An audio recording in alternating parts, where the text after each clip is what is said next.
Kan angka 23 triliun rupiah, apa yang ada di benak sahabat semua? Banyak yang muncul di benak pikiran sahabat semua. Tetapi kalau di kepala saya dan di beberapa pengamat ekonomi, angka itu adalah angka penjualan hasil mem-PCR-kan rakyat Indonesia selama pandemi. Lebih dari 10 juta PCR tes dilakukan oleh perusahaan yang katanya untuk rakyat, milik pejabat berkuasa, namun membuat rakyat harus membayar jutaan rupiah untuk sebuah tes yang nilainya hanya 13.000 rupiah. Sekarang biayanya diturunkan atas perintah pejabat tertinggi ke arah 400 ribuan. Kok bisa ya? Awalnya ketinggian, untung kegedean, lalu diturunin dikit agar terlihat seperti pahlawan. Bos, kalau pahlawan ya gratis lah, nggak usah dibayar. Juga entah bagaimana cara berpikirnya rakyat sebuah negara demokrasi Pancasila atas segitu memuja pejabat berkuasa, sehingga walaupun mereka melanggar sumpah, mereka tidak dipermasalahkan secara hukum. Mungkin karena buzzer yang kuat mempropagandakan pembenaran atas tindakan mereka itu, sehingga rakyat jadi mandul atas pelanggaran sumpah jabatan tersebut. Kita ingatkan bahwa selama menjabat,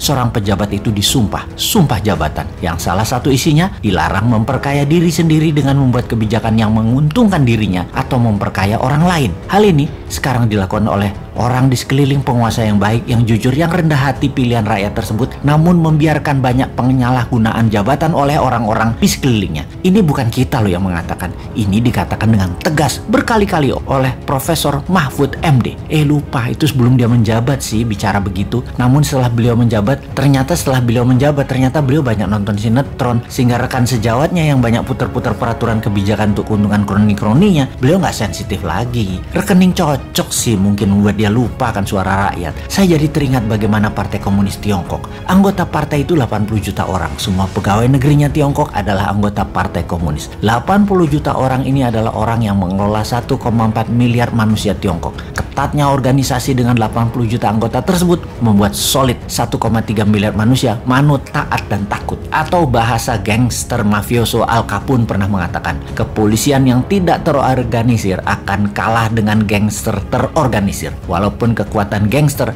hanya 5%-nya. Kata kuncinya sekali lagi, terorganisir. Jadi kalau cara kelolaannya terorganisir, walau hanya 20.000 manusia di atas tampuk pimpinan bernegara, maka 270 juta manusia sebuah negara akan manut, takut, tak bisa apa-apa. Benar, hanya 20 ribuan orang di pucuk pimpinan saat ini di Indonesia yang memainkan 270 juta manusia Indonesia yang swargo nunut neroko katut, atau digiring ke sorga ya ikut, digiring ke neraka ya ke bawah. 20 ribuan manusia itu siapa saja? Puncuk pimpinan tertinggi pemerintahan dan para menteri dan para pejabat eselon 1 departemen ke departemen lainnya plus BUMN, nggak ada 2 ribuan orang. Militer dan kepolisian tidak lebih 100 orang yang berbintang 3 dan berbintang 4. Anggota DPR dan elitis parpol sampai DPRD tidak sampai 10 ribuan orang. Pemerintah daerah, gubernur, bupati, wali kota beserta jajaran tinggi Pemda, nggak ada 3 ribuan orang. Di seluruh jabatan publik posisi elitnya tidak sampai 3 ribuan orang. Sekali lagi, hanya 20 ribuan pejabat pengambil keputusan yang mempengaruhi 270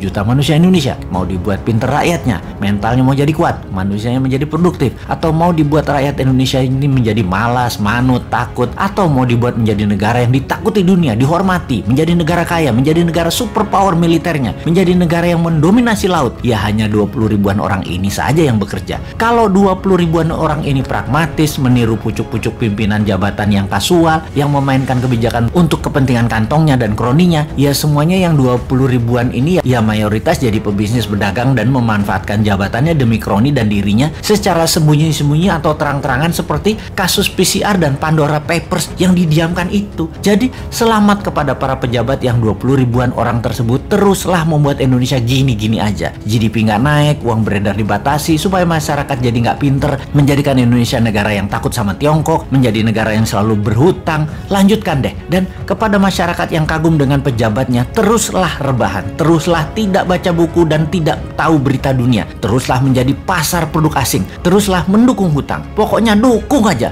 Bismillah komisaris.